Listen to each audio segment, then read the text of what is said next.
We're live. Excellent. Thank you. Well, good evening, everyone, and welcome to this budget meeting of the Council of Lennox and Addington on Wednesday, February 11th, 2026. I call the meeting to order at 6 p.m.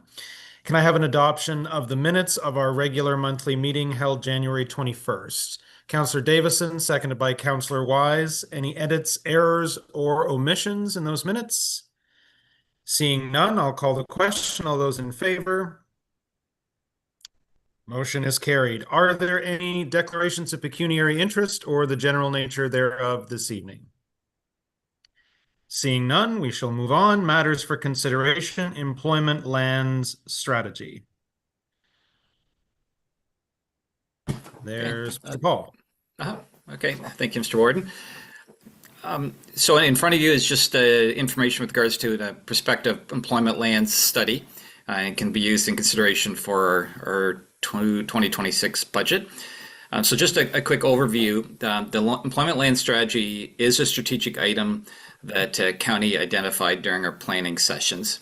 And an employment land strategy really will be a key planning tool for all municipalities in Lennox and County to look at what I would consider the next generation of employment lands. This can be industrial lands, but also commercial land as well. We are at a point that we do require a study and analysis to support the local municipalities and decisions that they need to make for future employment lands and future growth within each of those locations. And this plan and this study would do that. So leading into this, we submitted an application to the Rural Ontario Development Fund. We are quite positive that, we are hopeful that we will be successful. Just waiting for further information from them. If so, that would provide 50% funding, so $50,000 for a total project price of $100,000. And what we're saying from a recommendation side of things is that this report be noted and received, and further that $50,000 from the economic development reserves be included in the 2026 operating budget, contingent on the county being successful in the application to the Rural Ontario Development Program. So if we are successful, this would be a net $50,000 expense to the 2026 operating budget for our land use planning. And I'm happy to answer any questions. Thank you, Mr. Paul. I'll turn to council for questions. Seeing none, Mr. Paul outlined the recommendation. What are council's wishes? Deputy Warden? Move to receive and adopt the recommendation. Move to receive and adopt, seconded by Councillor Davison. Any further discussion? Call the question. All those in favor? Motion is carried. Pardon me, clear my throat. Number 2, property assessment. We'll turn to Mr. Day. There he is. Okay. Through you, Mr. Warden, as you're probably aware with your lower tiers, that MPACT has released the 2026 roll. The report is in front of you tonight, showing a 1.62% growth. Again, there's no reassessment by MPACT. The market values are based on January 1st, 2016. So any changes in values are related to changes to property or new property or growth. The growth is a little bit lower than last year. Last year is about 1.84%. This growth represents about $620,000 in increased revenue on the levy, and you'll see that during the budget presentation tonight, how that does help reduce our net levy impact. I also, in the report, is just a refresher on if MPACT ever does a reassessment value, how that does affect property taxes. And it's, in theory, if assessment does go up as a whole, your tax rate should go down to generate the same amount of tax revenue. But from my understanding, there's no reassessment scheduled for this year. My own opinion is if they didn't have an announcement yet, that 2027 will still be based on 2016, because I think for the timing for MPACT to get out there and do the assessments would already have to be announced by now. But so that's happy to answer any questions that council may have. Council. Any questions on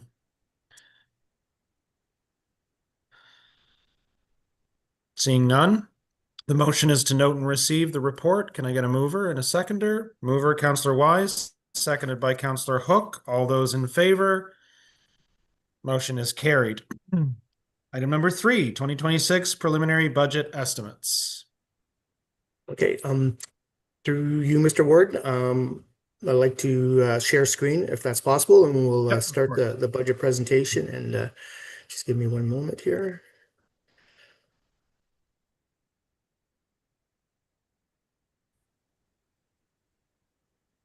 Can council see my PowerPoint presentation? Yep. Yep. Okay. So,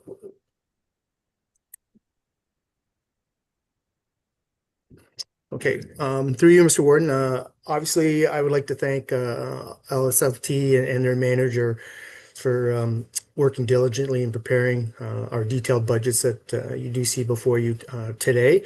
Budgets have been prepared to limit increases where possible to reflect the requirements of our operations and taking into account revenue and cost adjustments.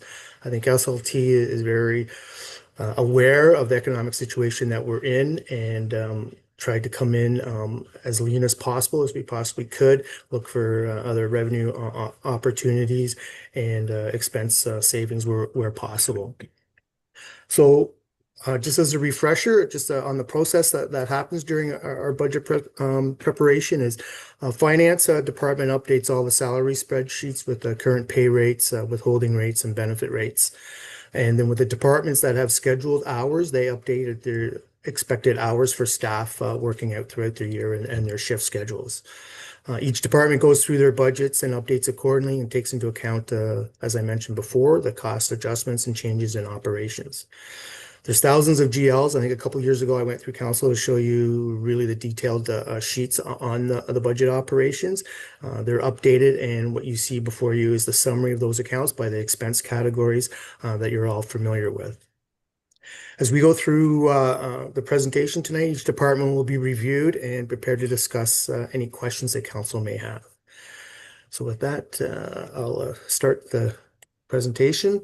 Here's at the very beginning, a really high level of what we're looking at for 2026. The draft budget includes items presented to council for consideration. The net levy change after that assessment growth is 1,480,000 or 3.9%. Operating budget levy net of that growth is 2.1% and a capital of 1.8%.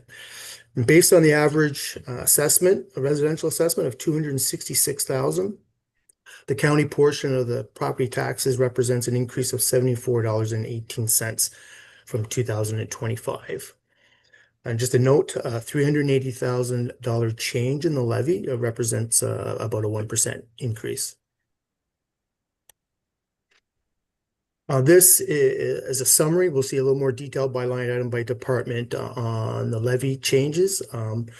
In the budget presented is a 2.5% of the prior year's levy for capital roads and bridges. That's the 950,500. You can see a large increase in in JMPC, and that's for a municipal contribution, obviously, to maintain that 4 hours of care. Why that comes about is the council or the province has decreased our case mix index in 2025, and the funding model based on 2026 is frozen at that level. So the increases have not in revenue or grants from the province is not keeping up with our increase in expenses. And before you, for council information, at the end of the agenda is advantages of the association that we're part of, and they're lobbying the province for pre-budget submissions on increases to the long-term care funding model because I think there's a lot of other, obviously, long-term care homes facing the same situation. We do see a decrease in our levy requirement to the Southeastern Health Unit of 287,000. They consolidated in their new operations, so we have seen a savings moving forward for 2026 in our levy requirement, which helps out our levy. And then all other departments, as mentioned in the January 21st meeting, an insurance increase across all departments of about 100 budgeted for about 174,000 increase. So in all other service areas, about 48,000 where we're getting our net increase right now of 1,480,000. Next, we're just going to review the revenues of the proposed budget. In your agenda is 122,503,000. You can see that we're heavily reliant on provincial grants or other forms of taxes, but it's at 43.8%, and that represents 53.5 million. County taxes right now in the proposed budget is 32.7 or 40.1 million. And then the other areas in the grant, the other revenue is about 11% or $13 million, and that's provincial offenses revenue, tenant fees, user fees, and interest. And the other revenues of 13% is made up from recoveries from municipalities, paramedic cross-border revenue, and transfers from reserves. The expenses by service, obviously it's a balanced budget, so it also is 122,503,000. The majority, you can see of 40.1% is health services. And that represents 37.4 million. And sorry, that's 49.1 million. Social services is 37.4 million. And the remaining balance there is about the 30% as well.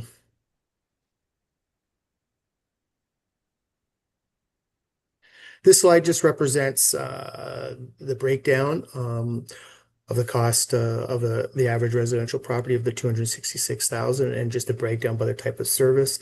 The bill would be 1,667.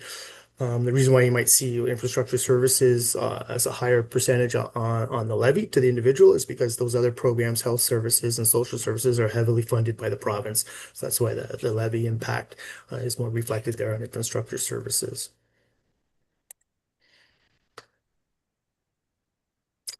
So some of the executive summary highlights, what's included in the budget, and some of the highlights, so just a refresher in here.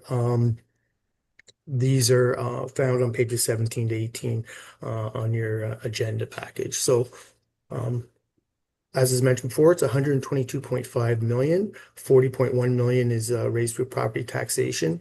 And the increase of 3.9 is 1,480,000. We are including 950,500 or 2.5% of that of last year's levy is for infrastructure services.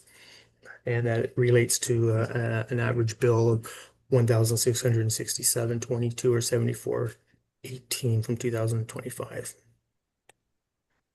What's included in the budget? Obviously, we do have 8 million for the construction of the new ambulance base in Loyalist Township. Obviously, as mentioned before, the increase in municipal tax support for the John M. Parrott Center, helping achieve 4 hours of care. There's 20.8 million for capital improvements in county roads and bridges. We'll be going through the capital budget in detail, and Mr. Wager will highlight some of these projects that are taking place. And we do get some funding from 1.48 million from federal gas tax funds and 1.1 million from the province through the Ontario Community Infrastructure Fund. There's 1,007,000 for capital repairs for equipment for the John M. Parrott Center, 686,500 for county-owned buildings, 1.1 million for capital improvements to social housing. This also includes architectural services and engineering services for the proposed 12 unit project in Loyalist Township. That will be more or less a 2027 budget item. 75,000 per year for the 10-year period for the University Hospitals Kingston Foundation on their capital campaign, and 50,000 per year for the Lennox and Addington County Hospitals Foundation's MRI acquisition. This slide in your agenda actually illustrates line by line on the levy changes. The prior one was a summary of these line items and the areas where the levy increases and decreases.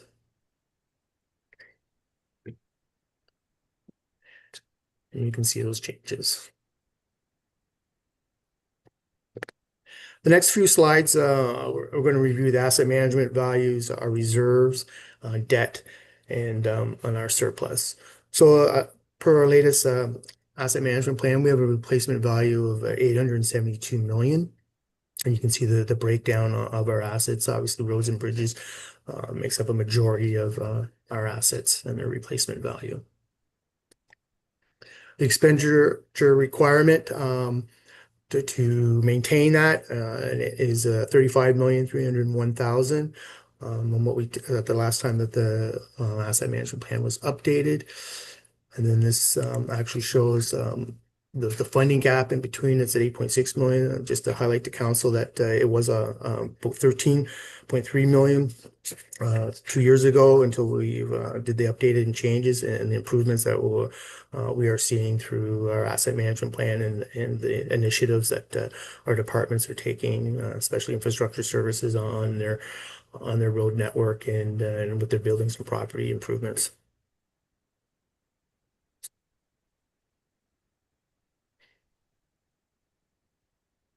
Also, as mentioned before, it was over 20 years that council had doing a 2% prior levies increase. This term of council did increase to 2.5% per the strategic initiative and planning. And later on, there is an impact if council is willing to move forward, what that impact would be on the levy.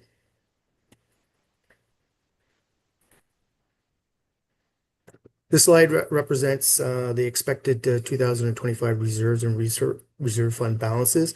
And you can see it's expected to be about 31.6 million at the end of 2025. Obviously, this is subject to some year-end adjustments and audit, but this is where we're standing heading into 2026. This is a projection of our reserve balances. You can see quite a dip. This does take into consideration if we were to finance the ambulance base, 25% reserves and 75% debt. As mentioned previously to council, that once we get closer to knowing the final estimate numbers, a detailed report will come to council for approval later on in the year, hopefully by the summertime. That will detail and have council make a decision on how they want to finance that based on a combination of debt and reserves, and that will be subject to council approval.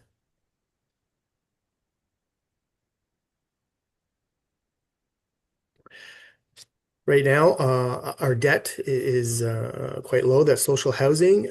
That will be paid off in 2026. The public health, that number is subject to change with the consolidation of all the health units. This is what we have on our books at the end of 2024. But that's based on just Kingston, Frontenac, and Lennox and Addington being part of the old health unit. And that was our percentage of that debt. From my understanding, they'll be consolidating and that number could change, and I'll update council what our exposure and how we consolidate them, or if it's just a line item on our financial statements.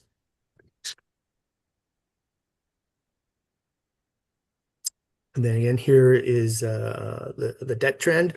Obviously, that includes the health unit in 2026, and then an increase in debt if we were to do the 75% ambulance base for 2030, what projected balance of what might be owing.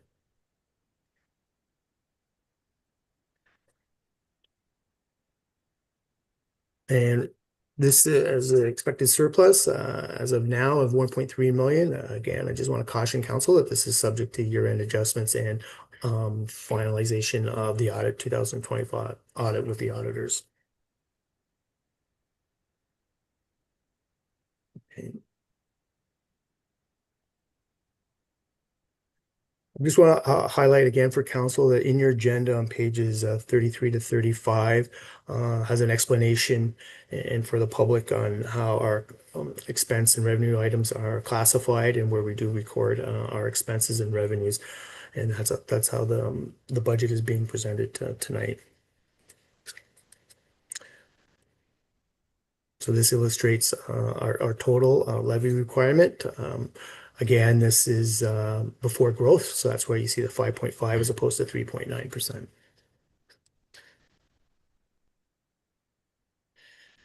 This is a summary of our salaries and wages and benefits changes from 2025 to 2026.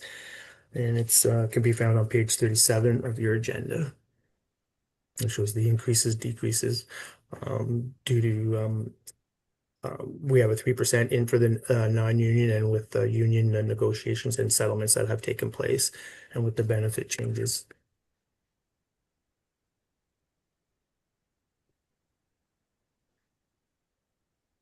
This is our operating budget summary, and we'll go through each department in detail, but this is the total for the operating budget of the 1.1 million before growth for that assessment growth.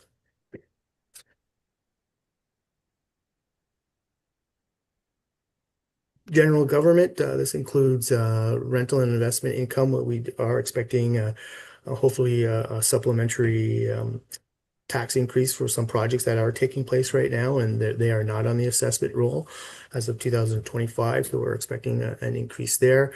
The payments to agencies and individuals, that's our payment to impact. It's going up 25,000 or 3.5% to 770,000.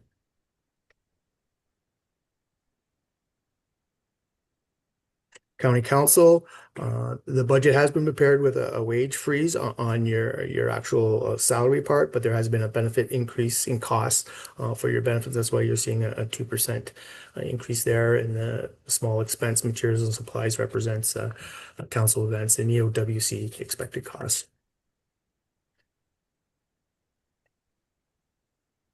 Corporate administration, we're seeing the increase there is mainly to do the succession planning initiatives that we're going to be starting to take place in 2026, and has resulted in an increase in some materials and supplies.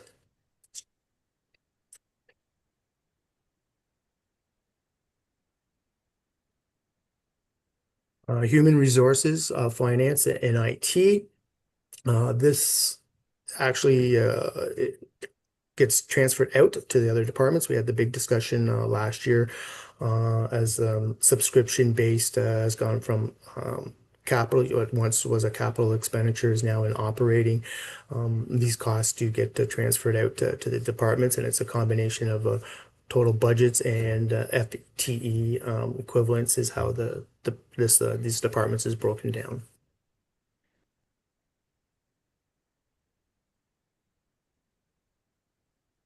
Provincial offenses, we're basically hoping and predicting that the revenue will stabilize on ticket revenue. And we've adjusted our expenses accordingly and did see some where we could see some savings and elimination of some expenses to reduce that impact as least as possible.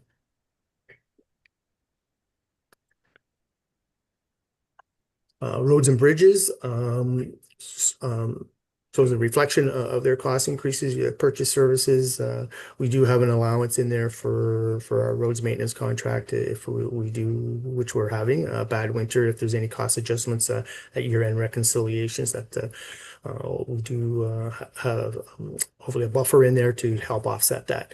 And that would go to a reserve, and if it's not utilized, that reserve will be maintained for future years.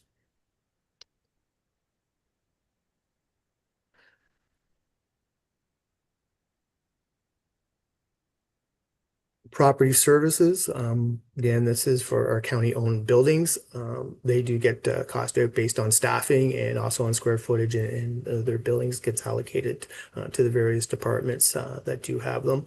The cost increases are help offset with a new lease and rental payments, new lease negotiated, and the expected revenue changes for some of those rents.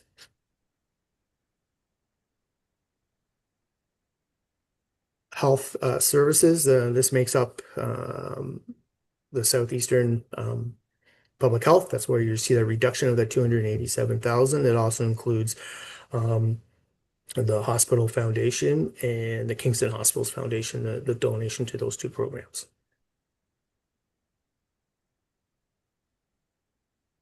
The John M. Parrott Center, you can see the staffing increases due for scheduling and with wage settlements.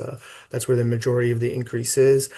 Um, Offset by revenue, slightly decrease provincially of 96.9. We are able to charge more for the occupancy. That's where an increase there, and that's where we're resulting in the 1,180,000 levy increase. And hopefully that will change in the future, but time will tell.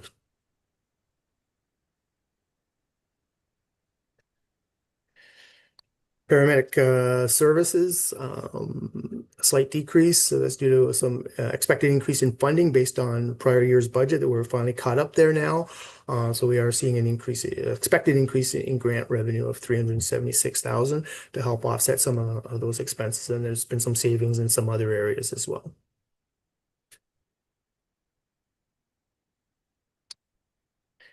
Community paramedic high intensity. Again, this is a fully funded program from the province. So we do have a slightly overage of that we have rely on reserves of 14.6, but not as much as prior years. We're established a more stable budget now that the program is underway. Both these programs are underway, and we're looking to be fully funded. And obviously, we'll want to increase or improve these programs. We'll be lobbying the province for some more funding. And then this is the long-term CP model as well.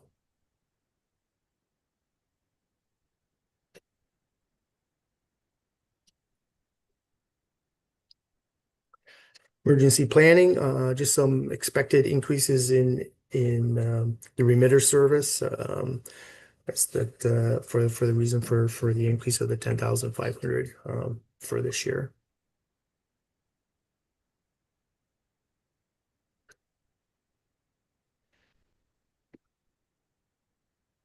Economic development, the budget, what's included in the budget also reflects the naturally LNA programs that we do maintain, the activation funds, and some of the marketing initiatives that we do. So this budget does support those ongoing requirements.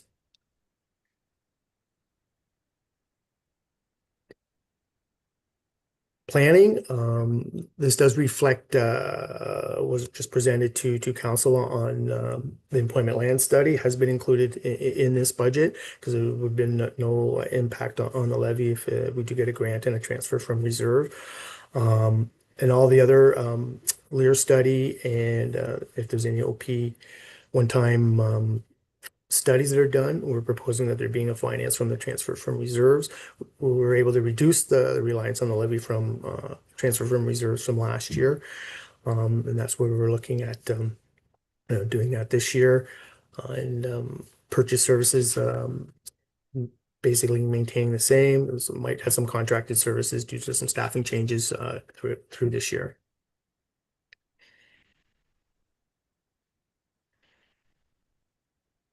Library services, some of the costs does reflect updated staffing shifting and shifts to improve programming and operations as well as security at the branches. So there has been some staffing schedule changes and stuff to help with those improvements.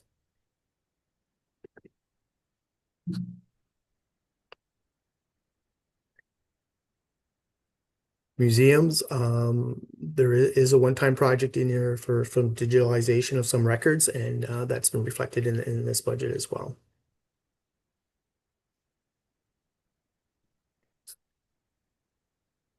Okay. So social services, this is an overall summary of the total Palace budget.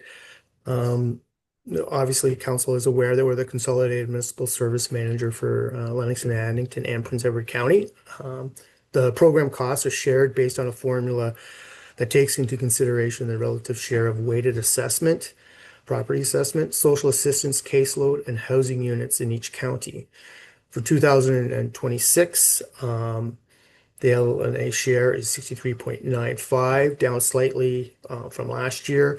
which was 64.36, and the Prince Edward County share is up slightly to 36.05, and last year was 35.64.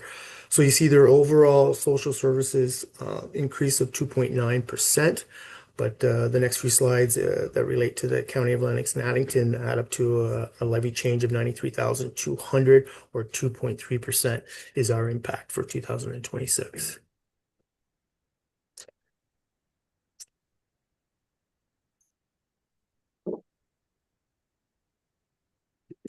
Also with social services, that revenue is offset about 82% of expenditures, and this is primarily from provincial and federal subsidies, and a portion is also obviously offset by housing tenant revenue.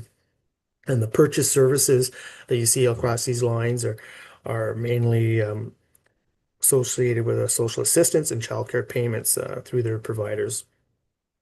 Both of those programs are highly subsidized. So this is the social assistance area, and you can see a slight increase of 1.2%. And we tried to obviously reduce our municipal portion, or have our municipal portion maintain the level depending on the funding that we do receive from the province. So it's I know social services diligently goes through their programs and how they can best do it and help reduce administrations or the municipal levy portions on all of these programs. Childcare, again, there's been challenges exist with the new seawall. And us trying to implement that. There was actually, down to the childcare with the $10 per day by March 26th. The province, however, has maintained the fee cap at $22 for 2026. But this program reflects those changes, and for council's memory, in 2022, they supported administration costs of the service provider was at 10%. That's been reduced to 5%. So we've been taking steps throughout the years to help offset that reduction in administrative funding that we have received from the province.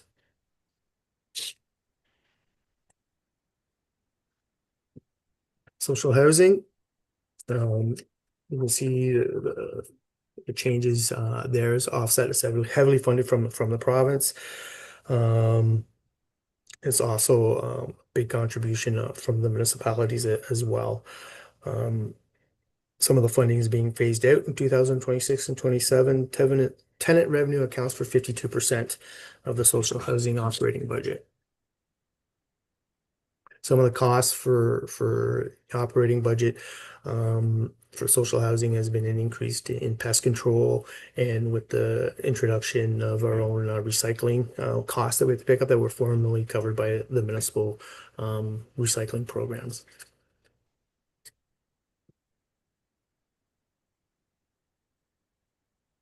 Nonprofit housing, we subsidize payments going out to the nonprofit based on provincial formulas and benchmarking. The ministry provides how to calculate these subsidies to the nonprofit corporations, and the Canadian Ontario Community Housing Initiative, or COCHI, supports repairs to the community housing stock as well.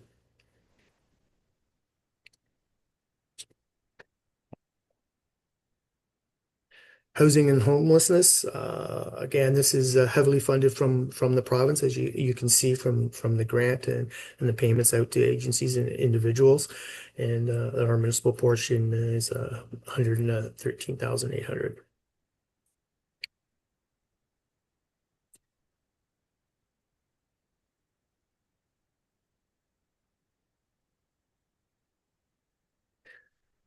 Next, we're going to go through Mr. Warden and Council is the capital section of the budget presentation.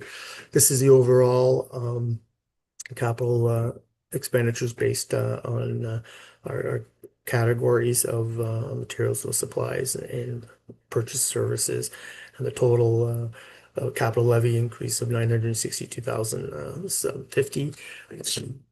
As a reminder, the majority of that is the commitment of 2.5% of the prior year's levy. This is admin and technology. This budget does get transferred out. This is based on same thing with the program support for IT, based on budgets and FTEs, and that's where you see that internal transfer of 300,000. So the difference has to come from the reserves that we do have established for them to so there's no county levy impact, but it is transferred out to the other departments as well. And here's their 10-year plan for IT. And as mentioned last year, there's a big transition that we did go from that were capital expenditures into our operating for the subscription-based services that we do have to include as operating expenses. Roads and bridges, here's where you see the 950,500 levy increase, and that's based on that 2.5% of last year's levy and total expenditures of 20,843,000. There's a highlight there in your budget on what we're looking at is 8.2 kilometers of hot mix paving. I think there's 8.4 kilometers of County Road 5 with the new program that we're looking at doing it, converting it from a surface treated to an asphalt surface, and 29 kilometers of surface treated roads. And we do get the funding from the province, as mentioned earlier. The next few slides, I'll ask Mr. Wager, Director of Infrastructure Services, maybe I'll control the slides, and he might want to explain just some of the projects that we're doing and the rating systems that we do use to help with our asset management plan and how we decide on what projects that we do. So at that, I ask Mr. Wager to join. Thanks, Mark. Do you want to just scroll through the slides? Yeah, so we have maps of our road long range and our special projects, our bridge projects, our hot mix, our surface treatment, and our micro surface. For now, I'll just focus on hot mix. Mark, if you want to focus on the hot mix. That's, yeah, the one with the colors. Yep. So the hot mix projects that you see in the chart, if I can just get you to go to the chart, you'll see the road condition rating. So the 2026 program, we're looking at doing County Road 41 from County Road 3 to Green Road, and that's a continuation of the works that was completed on County Road 41 last year, as well as that County Road 5 project that Mark just mentioned. So the red that you see in the color isn't the condition of the road. The road is better than that. That condition we use, and Mark, if you can just scroll down to one more, the bottom of the hot mix, one more chart. One more. There we go. Right there. There we go. Yep. So at the bottom of the charts, you'll see there's our main rehabilitation strategies, the resurfacing, rehabilitation, and reconstruction, and those condition ratings of when you would do that type of treatment on the roadway. So the majority of our works have transitioned into resurfacing because that's the cheaper price per kilometer with the greatest lifespan. So it's cheap. You get more years for doing less money if you do the work sooner. And that's where the coloring system comes in. So if you take the condition rating out of your mind for a minute and just focus on the colors, you'll see orange is that target of 60, and that means everything's on track. And then the yellows and greens are the ones that are approaching the target rating. And the ones in red, if you want to go back up to that 41 and 5 mark. So the target rating for these roads, County Road 41, the target rating is 60 to do the resurfacing that we're planning on doing, but is dropped down to 58. So staff are confident that we can still complete this work, even though it's slightly below the timing. It's still within the range that we're going to see a great benefit of that road, and that's what the colors indicate is that ideally we want to see the orange and just maybe into the red in that current year of programming. And it tells us we're doing the right treatment at the right time, which goes back into our asset managing and our road condition our road condition assessments that we do every other year. And that helps ensure that we're spending our tax dollars wisely. So we're not completing roads that shouldn't be completed, and we're not leaving them too long, so it costs more money to fix them down the road. As for specific projects, council has the presentation and the maps, and I'll be happy to address any specific question that council has regarding each project.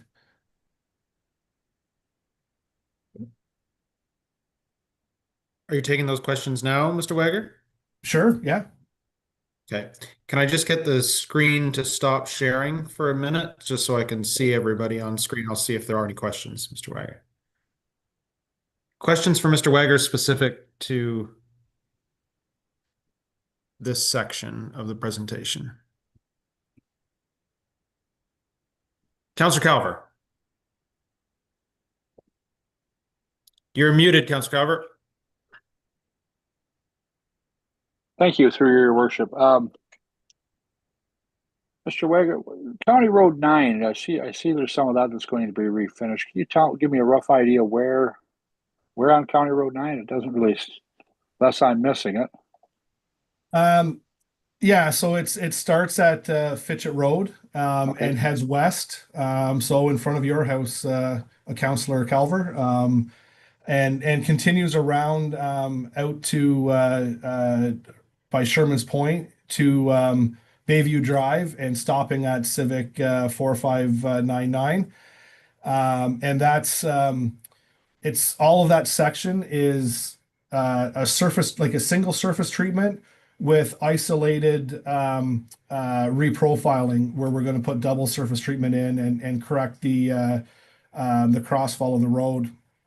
There's a couple spots right around Huff's Lane, I believe, that you can actually see the color distortion, and there's large pop outs. So it's those areas that will be reprofiled and have the double surface treatment. And the good parts of the road will just have a single surface treatment. So again, trying to minimize cost and just doing treatments where we actually need to do the treatments. Okay. No, I just seen it. I missed where it was starting to and from. I apologize for that. So thank you. Anyone else? Any specific questions on this section? Seeing none, we'll continue. Put the presentation back up. Okay.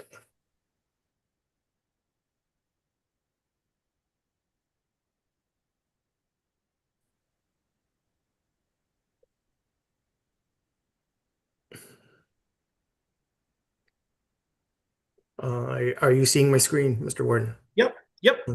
Okay. Okay, so I'll move through these projects quickly, and they are obviously in your agenda.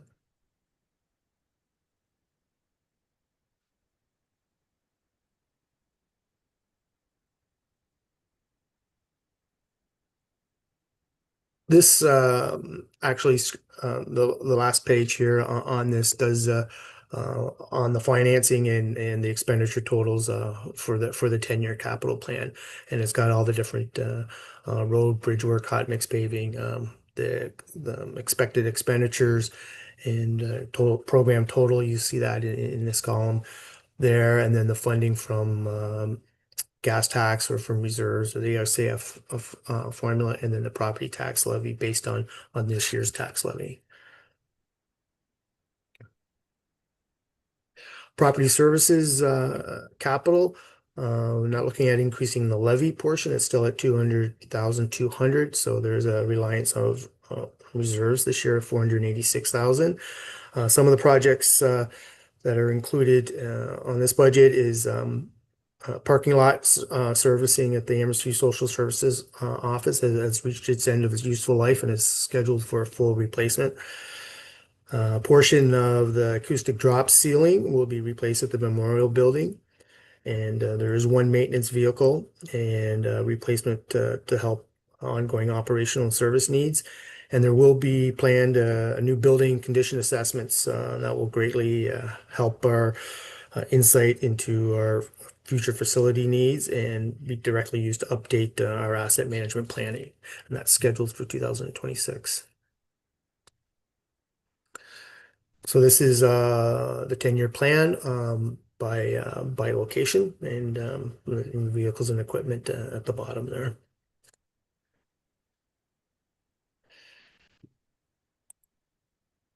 Next is the JMPC Senate Capital. We're looking at a levy of 815,690. There is no more major capital grant that we used to get that was really it was over a 20-year period that coincided with the building of the JMPC Center, and it's no longer expected to be flowing our way since that 20-year debenture has now been paid off. So some of the projects included is flooring projects throughout the home, roof resealing in the main balcony and center core above the admin offices. There's also 2 mechanical floor lifts with scales and a replacement of a transfer switch in March. This work was tendered and approved in February, but could not have occurred in December 2025, but was delayed until March 2026. And replaced the first floor handrails, and the second floor was completed previously with one-time funding, and then some roof resealing in the main balcony and center core as per the roofing assessment. And then there's their 10-year capital planning for the JMP Center.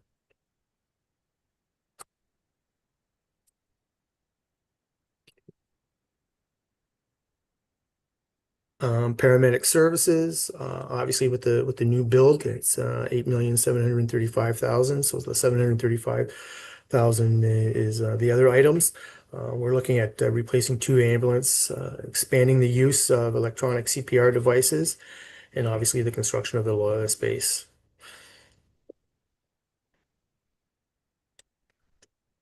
And then there's their 10-year capital forecast.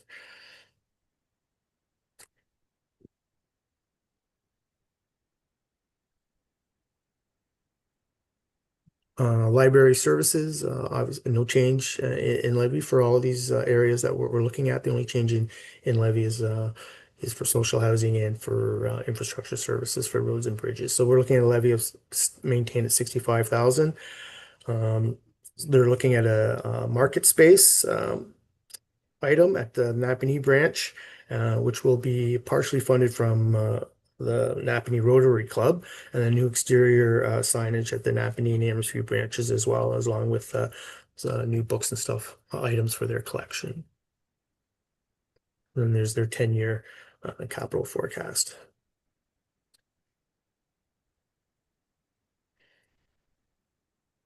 Museum and archives, maintaining the budget county levy of 50,000. They're looking at a large format scanner to support the digitalization of some archives collection. And they have had some donations too that have been made during the past in 2025 that could be used for any future collections that they do want to acquire. And obviously a report would come to council if they were to look at that. And there is their 10-year capital forecast. Social housing, we're looking at 1,184,000. Some of their projects, the major projects that make up a large portion of there is furnaces at the family units and the row houses. Approximately 90 furnaces are scheduled to be replaced at the 215 Church Street and Meadow Lane and Petrie Street and Disraeli Street. The furnace have obviously reached their useful life, and the operating costs and from a consumption and maintenance perspective will greatly improve with the high efficiency units that we're looking at replacing. Also, smoke detectors are scheduled to be replaced, and this will obviously help with the health and safety and hopefully with their insurance moving forward.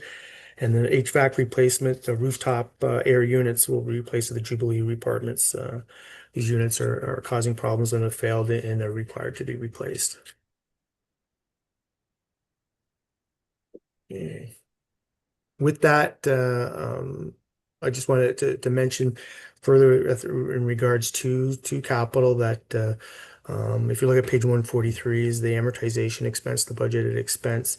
If you exclude the $8 million new building, the new build for the ambulance base, so we're looking at capital expenditures of 24.8 million.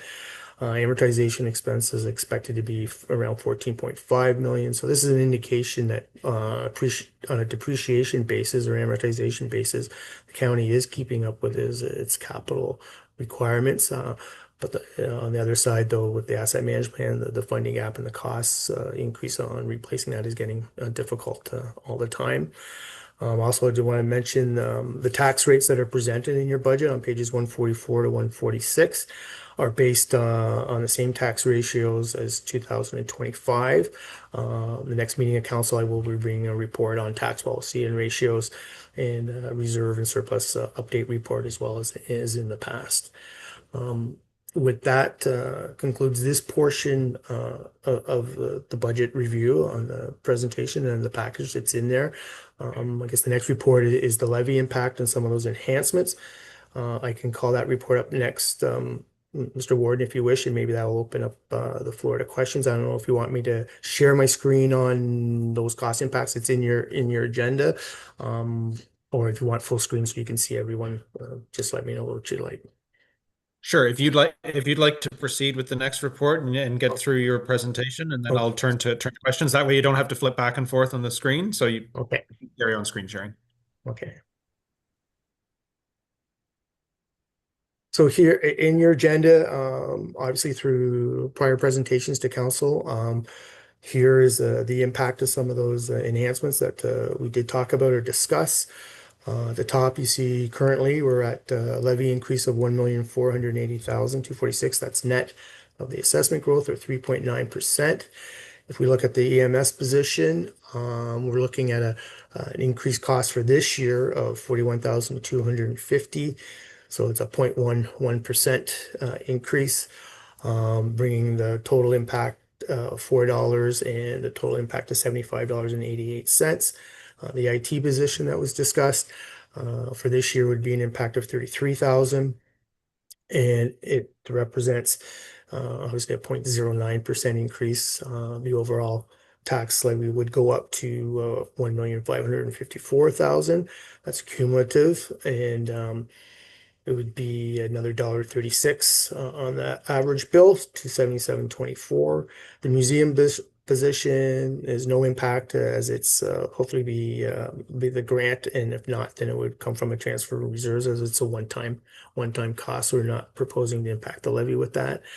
And then for council's information, I've included if we were to move up to 2.5 from 2.5% of the prior year's levy to 3% to help with the infrastructure services and the capital levy, that results in an additional 190,000 or 0.5% increase. So even if you were to move at all, but a 0.25% would be about 95,000 impact on the levy, or a 0.25% increase. So that I'm happy to answer any questions that council may have, and maybe I'll stop sharing screen and then you open it up for discussion. Okay. Okay, council, let's deal with things one at a time so we can go back to the operating and capital budget presentation, and I'll open up the floor for specific questions to Mr. Day. Councillor Hook. A general question on because we receive so much in grants and we rely on grants so much, do we know what time of year do we know exactly what the grants are? And do we know for sure kind of this time of year? Sorry about that. Do we know well enough when the grants are into for the budget, or we're just doing our best guesstimate? Through you, Mr. Warden, some of that is difficult. Some for the long-term care, and even with the social services, their fiscal year is April 1st to March 31st. So we try and get as best information as we can. for budget preparations, but sometimes there could be changes come April 1st when they announce their new budget, and sometimes that can throw a surprise or a change in our operations. But we try and do the best we can to predict and contact organizations and agencies that deal with it, and try and come up with a prediction as to what those revenue changes or not. And some of the programs are over a couple of years, but then there's other ones that do stop and start and change names and change funding amounts. I see that you mentioned that the administrative funding for the children's programs is kind of a tough one, where we budgeted 16 million in the 2025 budget, and then we received 12. So we had like is that correct? We had a $4 million shortfall there. It's still to come and get reconciled in there. You're looking at the actual amounts in there. Is that where you're looking? Oh, I'm on page 74. Okay.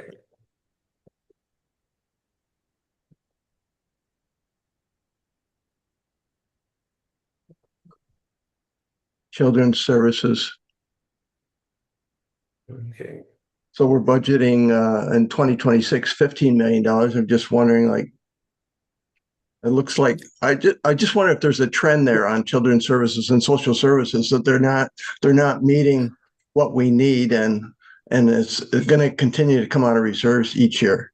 Yeah, it has been a struggle, and you're right. It's a 1,449,000 decrease. It was 16.6 million we had budgeted for in 2025, and we're predicting to get 15,210,000. So it has been a decrease that we're expecting. So, and the year end is still to be reconciled. So we're hopefully we'll see what will happen then.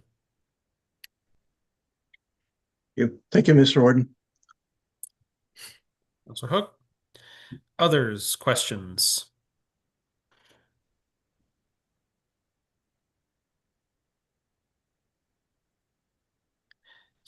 Yep, Councilor Fritsch. I have a very minor question. But it's for Craig, actually. It related to Craig. It relates to the automated CPR devices. I know Yep. you're put them in every vehicle. Yep. And we have seen a demonstration of those things as operate as well. So I understand why they're there. So obviously then the feedback from the use of them must be quite positive, is it? So that you want to expand the use rate across the board? Through you, Mr. Warden. Yeah, Councillor Fritsch, it's been very well received, not only by our paramedics, but by our firefighters, who now, don't have to come with us on those longer transport times, or even now if we put them in all those vehicles, the shorter transport times, that allows them to return, to if they're volunteers, to their regular jobs, and it's a much more efficient process that way. Staff like it. We continue to train on it, as it is a new device, and they're learning how to work together and best utilize the device as a team. But very well received, and we want to make that equal across the county. No matter what ambulance arrives, each one of those devices would be available to the paramedics and the firefighter services that would be supporting us. Great. Thanks, Craig. Thanks, Councilor Fritsch. Any other questions? Seeing none, we do need a resolution for the preliminary budget estimate report, which is simply to note and receive this juncture. Councilor Fritsch moves, seconded by Councilor Calver. Any further discussion? Call the question. All those in favor? Motion is carried. We then come to the budget enhancement discussion, and that requires our direction as to what, if any, of those enhancements we want to include in the budget. So the EMS position, the IT position, museum position, and the capital levy. Councilor Wise. Yes, thank you, Warden Townend. Really, to me, this is a decision about the capital levy increase. The other two are minor increases, and if departments feel they are justified, then I'm supportive of them. That amounts to 0.2%. So really, we've got a 0.5% that we're talking about. Altogether, they add up to 0.7%, which puts it at about 4.6%. So I'd like to hear other councillors' thoughts about that capital levy increase. My inclination is to go for the 0.5%. When we started on this path a couple of years ago of increasing that from 2%, we saw the justification for it based on our asset management projections. However, I also understand that people have to pay these taxes, and we have to be sensitive to that as well. So my inclination is to go with 0.5%, but I'd like to hear what others say. Thank you. Thank you, Councillor Wise. That lays the table really well. Councillor Fritsch, you're up first. Yes, to Mr. Warden. Yeah, for me, it's my view on the increase in capital is you pay me now or you pay me later. Like it's not something you can avoid. We have no way to avoid the responsibility to keep our assets in good condition. So I support the actual 0.5%, the 190,000. Thank you, Councillor Fritsch. I'll go around my screen. Okay, Deputy Warden, you're up. Thank you, Warden. I support the increase as well. And I guess looking at it, there's two things. We want to be able to maintain what we have, but the pricing recently has been all over, like increasing.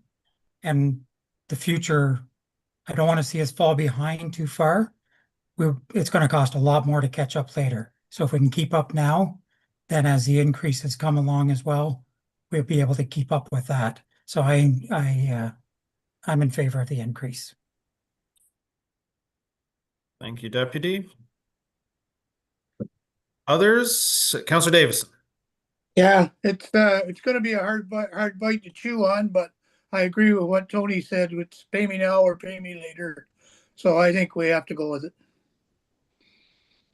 Thank you, Councillor Davison. I'll go to you, Councillor Hook. I'm okay with it as well. Yep. Councillor Richardson. Thank you, Mr. Warden. I'll take a different avenue on it. This is that we are in a much different place 2 years when I agree with the plan. I agree with the direction that we're going in.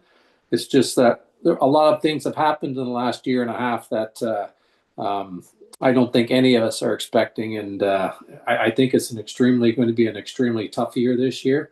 And so while I know it's a slippery slope, I think we'd be better off to stick at the 2.5% at this point. And I agree that at some point we're going to have to pay it, but maybe I'm an eternal optimist and I see things getting better in the not too distant future as opposed to where we are now. So that would be my opinion on it.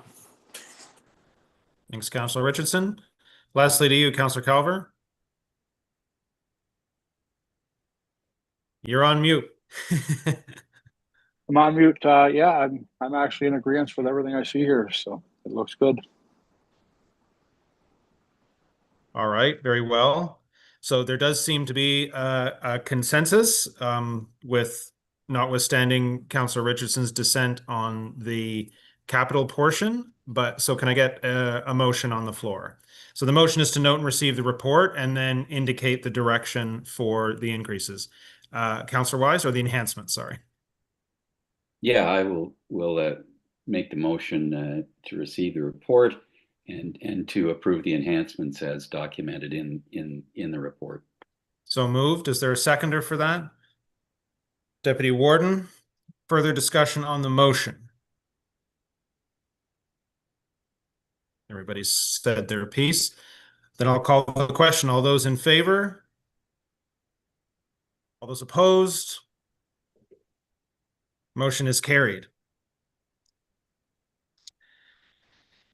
Matters for information, LTC budget recommendations.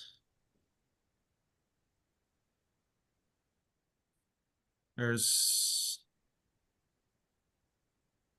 any comment on that? And can I just get a motion to receive. Councillor Davison, seconded by Deputy Warden. All those in favor? Motion is carried.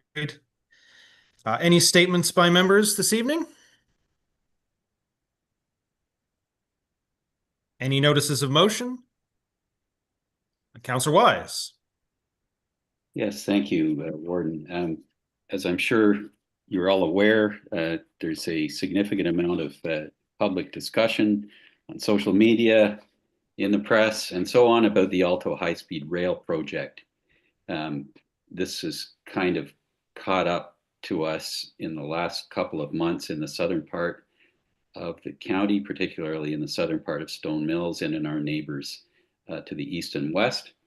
It potentially could disrupt quite a number of things, both socially, financially, and environmentally, and otherwise. So without going on and on, as I'm sure most of you are aware of the situation, my notice of motion would be that I will be moving to have staff report on their evaluation of the potential impact of high-speed rail, because without knowing specific routes proposals, this would also go through the northern part of the county. And I've heard basically nothing from the north in terms of public concern. So my notice of motion will be that I will be asking for a staff report to evaluate the potential impact of Alto based on the limited information we have now. And I'm assuming I can bring that up at our next meeting, which I know is supposed to be a budget meeting, but it's also a council meeting. So I'm assuming that I can make that motion at that time. I'm sure you'll be able to. And if there's particular wording, Councillor Wise, you can send that to the clerk. Yeah, I will. Yeah, great. Thank you. Okay. Duly received. Thank you. Any other notices of motion? Any matters of urgency? Then I would look for a confirmation of proceedings. 3 readings. Councillor Calver, seconded by Councillor Richardson. Call the question. All those in favor? Motion is carried. Then I would entertain a motion to adjourn our proceedings for this evening. Councillor Wise, seconded by Deputy Warden. All those in favor? Motion is carried.